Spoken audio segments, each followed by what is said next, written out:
Hello everyone, this is Imran. Welcome to my channel Usmani classes.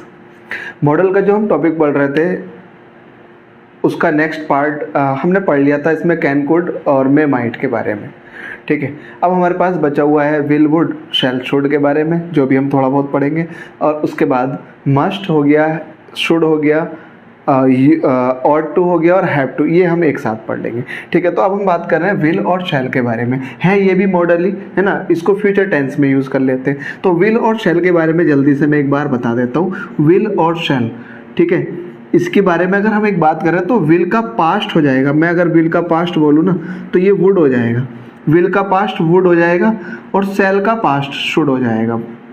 ठीक है, इसके अलावा वुड और शुड अपना अलग मीनिंग भी कन्वे करते हैं। ठीक है, वुड और शुड अपना अलग मीनिंग भी कन्वे करते हैं और विल का पास्ट वुड होता है और शैल का पास्ट शुड होता है। इसके अलावा इनके अपने अलग मीनिंग भी होते हैं। वुड का यूज़ अगर हम करें, ये तो हो गया विल का पास्ट हो गया, शैल का पास्ट शुड हो गया।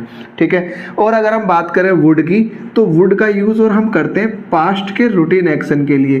पास्ट के रूटीन एक्शन के लिए, ठीक है, रूटीन एक्शन के लिए, फ्रीक्वेंट एक्शन के लिए। रूटीन एक्शन कह सकते हो या फ्रीक्वेंट एक्शन कह सकते हैं।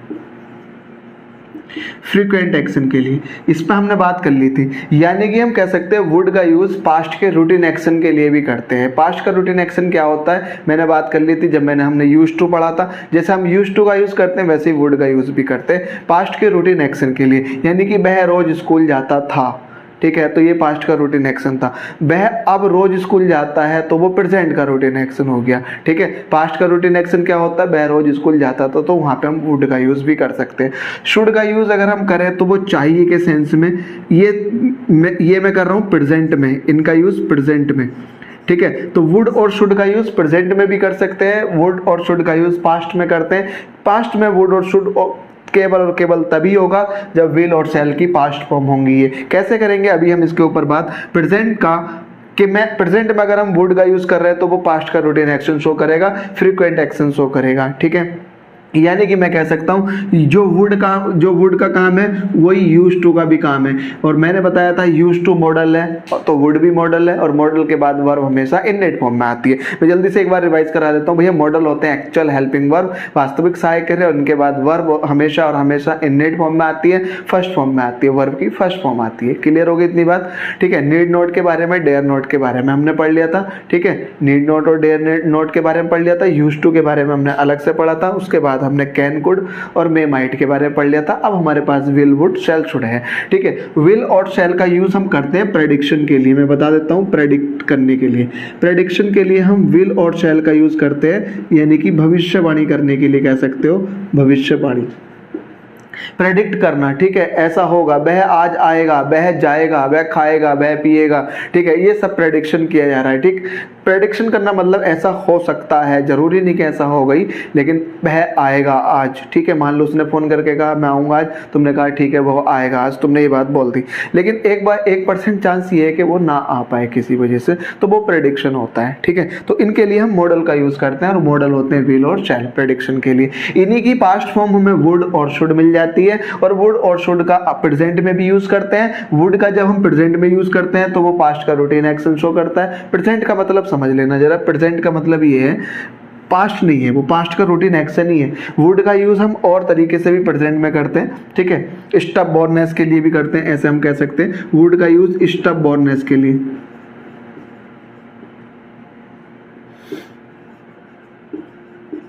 ठीक है, तो वुड का यूज हम स्टब बोर्ननेस के लिए भी करते हैं। ठीक है, आई वुड गो देयर, मैं वहाँ जरूर जाऊँगा, चाहे कुछ भी हो मैं जाऊँगा जरूर। ठीक है, ये इसके लिए भी करते हैं हम वुड का यूज़। ठीक है, इसी की अगर हम बात करें शुड का यूज़ हम करते हैं। शुड का यूज़ हम चाहिए के सेंस में करते हैं।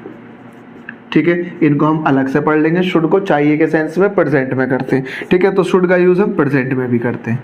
ठीक है, वुड का यूज़ भी हम प्रेजेंट में करते हैं स्टब बोर्ननेस के लिए, और वो पास्ट का रूटीन एक्शन भी शो करता है, यानी कि यूज टू के सेंस की जगह पे हम वुड का यूज़ भी कर सकते हैं। ठीक है, अब इस बात को समझ लेते हैं एग्जाम्पल के थ्रू। विल और शैल और वुड और शुड, हमने इनके बारे में बात कर ली। जितनी बात हमने पढ़ी थी 4 क्वेश्चन लिख के इस बात को समझ लेते हैं। मैं हटा देता हूँ यहाँ से।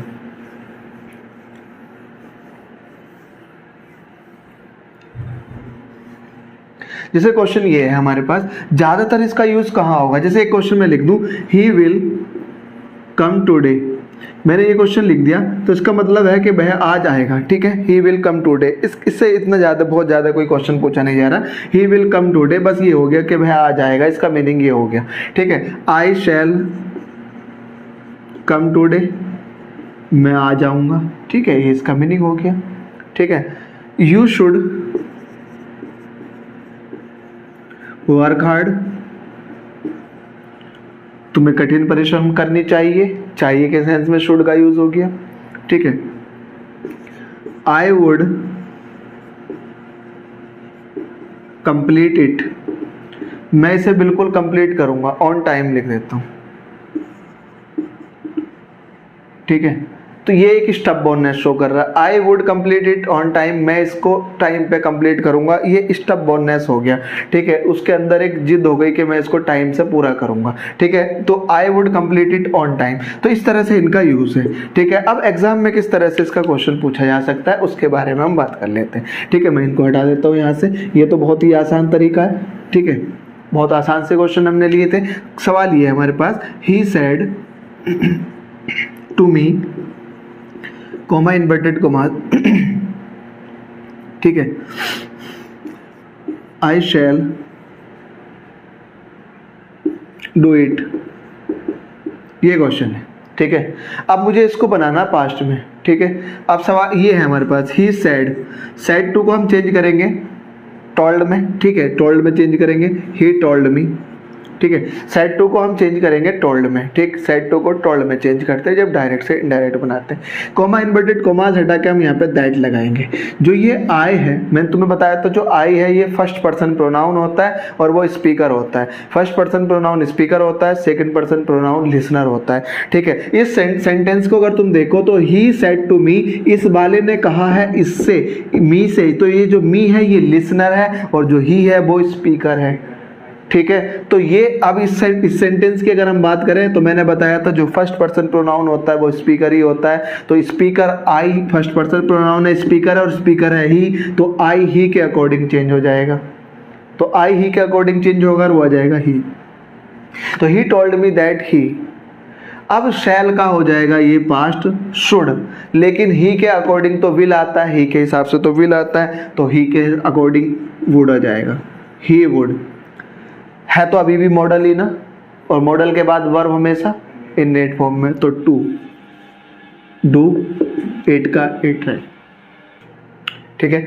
तो he told me that he would do it, इतना हो गया, ठीक है, टोल्ड होता है। मैं इसको हटा देता हूँ, एक और सेंटेंस लेके इस बात को खत्म करते हैं, ठीक है। अगला सेंटेंस ये है, he said comma inverted commas everybody will be invited, ठीक है, इतना हो गया, एवरीबॉडी विल बी इनवाइटेड। तो हम करेंगे कैसे इसको, ही सेड, ठीक है, सेड का सेड ही रहेगा, कैसे रहेगा वो अभी हम डायरेक्ट इनडायरेक्ट में पढ़ लेंगे जाके। कॉमा इन्वर्टेड कॉमा हटा के हम दैट रहेंगे।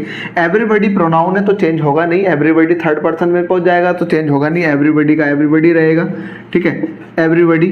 अब ये विल की जगह ना वुड हो जाएगा पास्ट, तो इसीलिए हम कहते हैं विल का पास्ट वुड हो जाएगा, केवल विल का पास्ट वुड डायरेक्ट से इनडायरेक्ट बनाने में होगा, यानी कि एक पास्ट में तो हमारा दूसरा भी पास्ट में पहुंच जाएगा। अभी देखना जरा, वुड बी इनवाइटेड, ठीक है, ये आ जाएगा वुड बी इनवाइटेड। अब इसमें समझना जरा, ये तो चलो हमने डायरेक्ट से इनडायरेक्ट बनाया, सेंटेंस में गलती कैसे आएगी एग्जाम में, इसी सेंटेंस को वो ऐसे लिख के दे देगा, he said that everybody would be invited, ठीक है, ऐसे क्वेश्चन बनेगा, he said that everybody would be invited, sorry यहाँ पे मैं विल लगा देता हूँ बस, विल बी इनवाइटेड, ऐसे देगा वो। एग्जाम में एरर जो आएगी, हमारी गलती आएगी, वो इस तरह से आएगी। अब सुनना जरा ध्यान से, ये हमारे पास है प्रिंसिपल क्लॉज,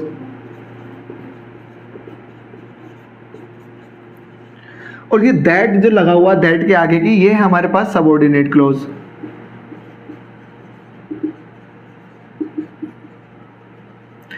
ये वाली आगे की, और दैट हमारे पास कंजंक्शन हो गया।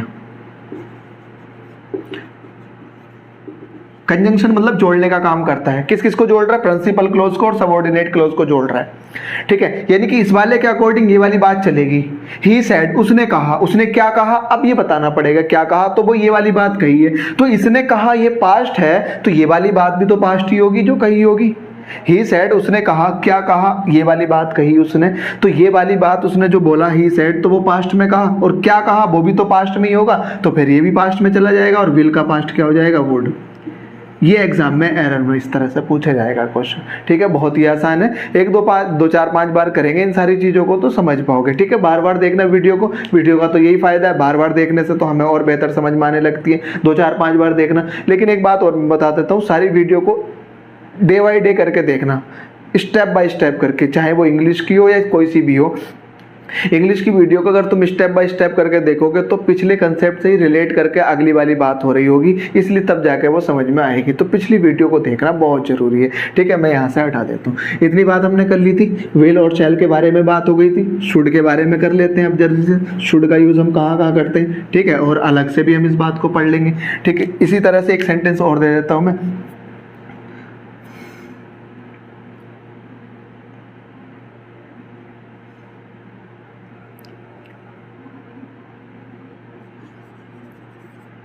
दे सेड, ठीक है,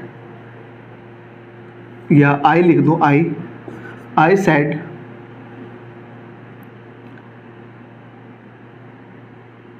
to him, comma inverted commas मैं हटा के लगा रहा हूं, comma inverted commas, I shall reach there on time. ठीक है, अब इसको डायरेक्ट से इनडायरेक्ट बनाते हैं। आई का तो आई रहेगा, सेड टू चेंज हो जाएगा टोल्ड में। ठीक है, सेड टू चेंज हो गया टोल्ड में, और ये आ गया इसका object him, comma inverted commas हटा के दैट। आई है हमारे पास फर्स्ट पर्सन प्रोनाउन, और वो स्पीकर के अकॉर्डिंग चेंज होगा, और स्पीकर यही है, ये स्पीकर है, और आई के अकॉर्डिंग चेंज होगा तो आई ही रहेगा। I told him that I. ठीक है, शैल का, अब इस शैल का पास्ट शुड हो जाएगा, I should reach there on time. ठीक है, तो आई के हिसाब से शुड आ जाएगा। यहाँ पे शुड का अर्थ चाहिए का नहीं है, यहाँ पे शुड का अर्थ प्रेडिक्शन के लिए पास्ट में चला जाएगा। तो आई टोल्ड हिम, मैंने उससे कहा था, क्या कहा था, I should reach there on time.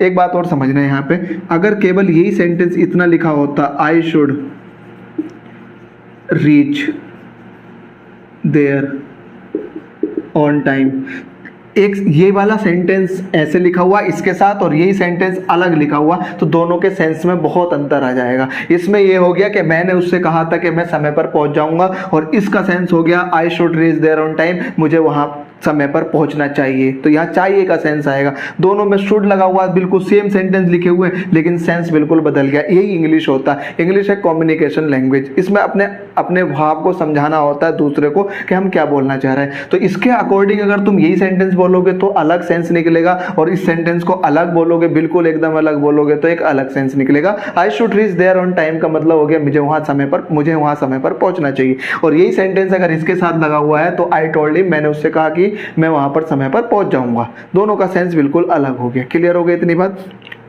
तो ये शुड का विल वुड शैल शुड का कंसेप्ट था जो हमने समझा। विल और शैल का तो बहुत ही इजी सा कंसेप्ट है, फ्यूचर के लिए, प्रेडिक्शन के लिए। मैं आऊंगा, मैं जाऊंगा, मैं ये करूंगा, वो करूंगा, ये सारे हमारे विल और शैल लगाएंगे। और बाकी का वुड और शुड मैंने उसको अलग से पढ़ा दिया। वुड का यूज हम एक स्टबबोर्ननेस के लिए भी करते हैं, और वुड का यूज हम करते हैं यूज टू की तरह। जैसे यूज टू का करते थे वैसे ही हम सेम वुड का यूज भी करते हैं पास्ट के रूटीन एक्शन के लिए। अब हम बात कर ले, हमने बात की थी शुड यूज किया जाता है शैल की पास्ट फॉर्म के लिए, और शुड का यूज एक चाहिए के अर्थ में भी होता है। अब चाहिए के अर्थ में कौन कौन से हमारे पास मॉडल है जिनका यूज होता है, उनको एकदम से देख लेते हैं। ठीक है, चाहिए के सेंस में और कौन कौन से मॉडल का यूज होता है इसके बारे में देख लेते हैं। हमारा शुड होता है एक तो चाहिए के अर्थ में, और एक होता है शुड मस्ट होता है, ठीक है, और टू होता है।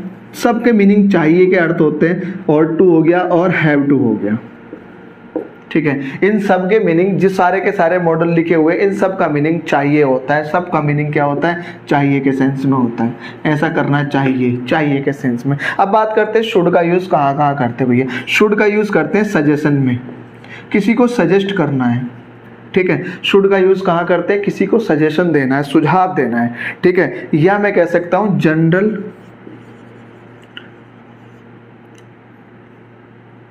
ड्यूटी के लिए, जनरल ड्यूटी के सेंस में सजेशन हो गया, प्रपोज, ठीक है, रिकमेंड हो गया, किसी को रिकमेंड करना, किसी कोई चीज कि तुम्हें ये लेना चाहिए, तुम्हें ये करना चाहिए, तो ये रिकमेंड करना भी हो गया, ठीक है। डॉक्टर के पास अगर जाओगे तो डॉक्टर रिकमेंड करेगा कि तुम्हें ये वाली टैबलेट लेनी चाहिए या ये लेना चाहिए, ठीक है। तो शुड का यूज हम सजेशन के लिए करते हैं, प्रपोज के लिए करते हैं। प्रपोज करना किसी चीज को, प्रपोज करना मतलब कोई बात बोलना अपनी, ठीक है, किसी को बताना कोई चीज। सजेशन का मतलब सुझाव देना होता है। जनरल ड्यूटी या ऑब्लिगेशन के लिए भी करते हैं हम, ऑब्लिगेशन के लिए, जनरल ड्यूटी या ऑब्लिगेशन के लिए, जैसे कि हमें यातायात के नियमों का पालन करना चाहिए, है ना, जनरल ऑब्लिगेशन हो गया, ठीक है। हमें जैसे कि जितने भी मौलिक कर्तव्य, फंडामेंटल ड्यूटीज हैं, वो सब चाहिए में ही आती है, शुड के साथ चलेगी, ठीक है। अब एक बात और समझ लेते हैं, रिकमेंड करने के लिए भी किसी को हम रिकमेंड कर रहे हैं कोई चीज। मस्ट का यूज कहाँ करते हैं? चाहिए के अर्थ में, जब वो कोई चीज जरूरी हो जाती है, ठीक है। चाहिए के अर्थ में जब कोई चीज जरूरी हो जाती है, ठीक है, जरूरी हो जाती है कि हाँ ऐसा करना चाहिए, जरूरी हो जाती है,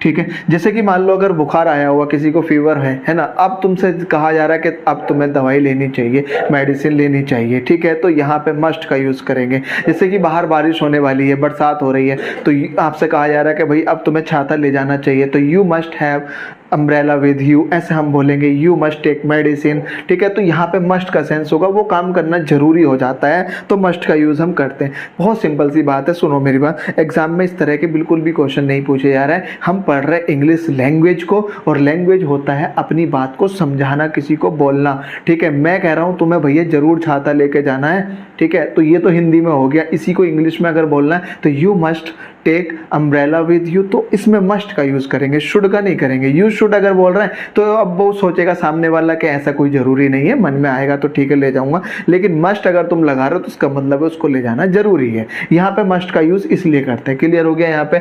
और टू की अगर हम बात करें तो और टू होता है मोरालिटी के लिए, नैतिकता। मोरालिटी मतलब नैतिकता, ठीक है। मोरालिटी के लिए हम ऑट टू का यूज करते हैं। नैतिकता की बात जहां आ जाती है, जहां फीलिंग्स जुड़ जाती है, ऐसा हम कह सकते हैं फीलिंग्स के सेंस में, जहां पे फीलिंग्स जुड़ जाती है। हमें अपने पेरेंट्स का सम्मान करना चाहिए, तो इस सेंटेंस को आप ऐसे लिख सकते हैं, you should respect your parents, ऐसे बोल सकते, बिल्कुल सही है, कोई दिक्कत नहीं। चाहिए तो ये ना वो सामने वाला समझेगा, एक जनरल बात बोली जा रही है, कोई दिक्कत नहीं है। लेकिन अगर ऑट टू लगाया गया है यहाँ पे, तो इसका मतलब हो गया यहाँ पे आप फीलिंग जुड़ गई, यू ऑट टू, ठीक है, रेस्पेक्ट योर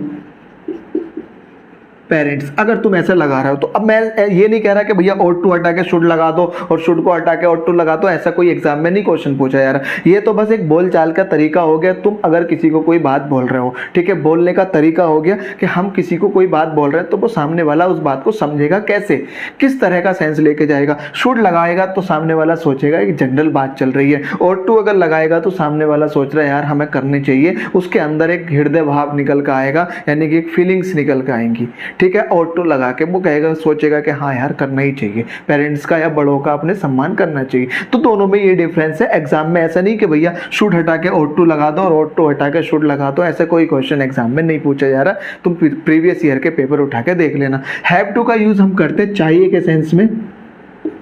हैव टू का भी ये भी होता जब जरूरी होता कोई काम,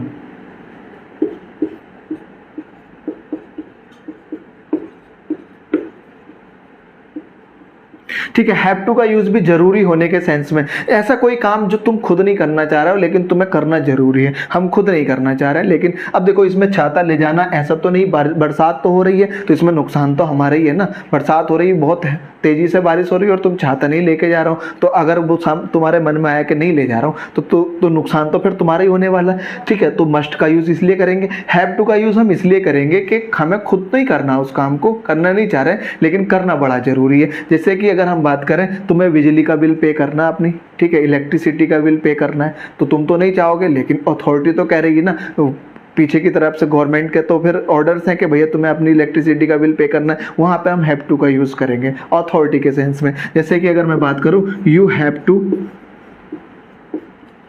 पे योर बिल, इलेक्ट्रिसिटी बिल, यानी कि तुम्हें अपना इलेक्ट्रिसिटी बिल पे करना चाहिए। अब टाइम हो गया, मान लो डेट है 10 तारीख की, 10 तारीख तक तुम्हें करना था और तुम नहीं कर रहे, वो डेडलाइन पास हो, तो अब वो स्ट्रांगली रिकमेंड करेंगे तुम्हें, भैया आप करना ही है, तो हैव टू का यूज़ करेंगे। क्लियर हो गई इतनी बात। मस्ट का यूज़ कहाँ करेंगे? मस्ट में अगर तुम नहीं भी करोगे तो तुम्हारा खुद का अपना नुकसान है, ठीक है, लेकिन वहाँ पे अगर तुम ना करोगे तो तुम्हें तो नुकसान नहीं है, लेकिन दूसरी अथॉरिटी ने तुम्हें फिर प्रेशराइज किया हुआ करना ही पड़ेगा। तो उस ऐसे काम को जो खुद नहीं करना, दूसरा ज़बरदस्ती करवा रहा है, तो हम हैव टू का यूज़ करेंगे। बस इतना सा सिंपल सा सेंस है, बाकी और इसके अलावा और कुछ नहीं है। ऐसा नहीं है कि भैया हैव टू को हटा के मस्ट लगा दो, मस्ट को हटा के हैव टू लगा दो, ऐसा कोई एग्जाम में कोई क्वेश्चन नहीं पूछा जा रहा, ठीक है। बाकी अगर कोई क्वेश्चन इस तरह का होगा, हाँ ये है, अगर हमने ये बात बोल दी इसी सेंटेंस में, अगर मैं ये बात बोलूं, you must respect your parents, कोई दिक्कत नहीं है बिल्कुल भी, you must respect your parents. अब तुम्हें क्या किया गया? प्रेशराइज किया जा रहा, अब तुम्हें फोर्स किया जा रहा, भैया तुम्हें करना ही चाहिए बिल्कुल भी, है ना। कोई बहुत ही ज़्यादा बच्चा या कोई भी किसी का बहुत अलग तरह का हो जाता तो उसको स्ट्रांगली रिकमेंड किया जाता, भाई तुझे करना ही चाहिए, तो बिल्कुल मस्ट का यूज़ कर सकते हैं, you must respect your parents, ठीक है। बहुत ही मान लो नहीं है वो, उसके अंदर मोरालिटी नहीं है, नहीं करता है वो रेस्पेक्ट, और तुम्हें बिल्कुल करवाना है उससे, तो बिल्कुल मस्ट का यूज़ करेंगे। यहाँ पे शुड का कह रहा है तो एक जनरल सी बात की जा रही है, करना चाहिए भाई हमें, ठीक है, तो तुम चाहो तो इस बात को इग्नोर भी कर दोगे, ठीक है। और योर ऑट टू का अगर लगा दिया, ठीक है, तो वो सोचेगा, फीलिंग्स की बात आ जाएगी, हाँ यार करना ही चाहिए, हमारे तो पेरेंट्स हैं, हमें करना चाहिए, तो वो फीलिंग्स अगर आने लगते हैं तो ऑट टू का यूज़, बस इतनी सी बात है और कुछ है नहीं। मस्ट का यूज़ अगर तुम कर रहे हो तो स्ट्रांगली रिकमेंड कर रहा है, स्ट्रांगली बोला जा रहा है तुमसे कि भाई तुम्हें करना ही चाहिए, ठीक है। हैव टू का यूज़ तुम तब करते हो जब हमें तो नहीं करना होता, लेकिन कोई दूसरा उसको जरूर करवाना चाह रहा है, कोई अथॉरिटी इस काम को करवाना चाह रही है, ठीक है। मान लो तुम किसी इंस्टीट्यूशन में पढ़ने जा रहे हो, है ना, उसमें तुमने फीस जमा नहीं की, है ना, तो पढ़ने जा रहे हो, फीस जमा नहीं की, तो तुम्हारा तो मन नहीं करेगा फीस जमा करने का, ऑब्वियस ये बिल्कुल, लेकिन उसको तो चाहिए ना अपनी फीस, वो तो कहेगा, तो फिर वो अब हैव टू का यूज़ करेगा, तुम्हें अब अपनी फीस जमा कर देनी चाहिए। इतनी बात समझ आ गई। ये बहुत ही सिंपल से कंसेप्ट थे, सारे हमने पढ़ लिए। Should, must, ought to, ought और हैव टू का यूज़ हम कहाँ करते हैं, ऑट टू और हैव टू का यूज़ किस तरह से करते हैं, ये सारी बातें हमने समझ ली है। बहुत ही सिंपल से सारे कंसेप्ट थे। एग्जाम में किस तरह से क्वेश्चन पूछे जाएंगे, ऐसा बहुत बड़ी बात नहीं है कि ऑट टू हटा के मस्ट लगा दो, मस्ट लगा के शुड लगा दो, शुड लगा के हैव टू लगा दो, सबके अपने अलग अलग मीनिंग होंगे। अगर तुमने हैव टू लगा दिया तो अपना अलग मीनिंग कन्वे करेगा, ऑट टू लगा दिया तो बिल्कुल अलग मीनिंग कन्वे करेगा, मस्ट लगा दिया तो अलग मीनिंग कन्वे करेगा, और शुड लगा दिया तो इसका मीनिंग अलग होगा। सब शब्दों का मीनिंग अलग अलग होता है। क्लियर हो गई इतनी बात? बहुत ही आसान से कंसेप्ट थे। और ये जो हमने मॉडल के बेसिक कंसेप्ट थे किस तरह से यूज़, अब बाकी की जो चीज़ें बची हुई हैं वो अब हम क्वेश्चन के थ्रू इस बात को समझ लेंगे जब जैसे जैसे क्वेश्चन आएंगे, ठीक है। प्रैक्टिस सेट जब मैं लेकर आऊँगा, प्रैक्टिस सेशन इंग्लिश के लिए, तो मैं प्रीवियस ईयर के ही सारे क्वेश्चन होंगे जो अभी 2019 के पेपर में आए, हम शुरू करेंगे 2019 के पेपर से। उसमें जो सारे क्वेश्चन आए हैं वो सारे हम कलेक्ट करके लिखेंगे। उसके बाद 19 के पहले 18 वाले, 18 के बाद फिर 17 वाले, फिर 16 वाले, तो उससे हमें पता लग जाएगा कि हम वास्तव में वही सब चीज़ें पढ़ रहे हैं जो एग्जाम में पूछी जा रही हैं, कि ये फालतू की उल्टी सीधी चीज़ें। पढ़ने के लिए भाई बहुत सारी चीज़ें, कुछ भी पढ़ते रहो। जीएस को पढ़ने के लिए तुम जिंदगी तुम्हारी ख़त्म हो जाएगी, लेकिन जीएस ख़त्म नहीं होगा, है ना। तो बात आती है कि फिर कैसे पढ़ें भाई जीएस को, तो जीएस को हमने एग्जाम ओरिएंटेड पढ़ना है। एग्जाम में किस तरह के क्वेश्चन पूछे जा रहे हैं इस हिसाब से हमने जीएस को पढ़ना है, ठीक है। तो इसके ऊपर हम बात करेंगे बाद में। आज के लिए इतना ही, ठीक है। इस वीडियो को देखना, अपने दोस्तों के साथ शेयर करना, चैनल को सब्सक्राइब करना और सीखते रहना, खुश रहना। Thanks for watching and keep learning.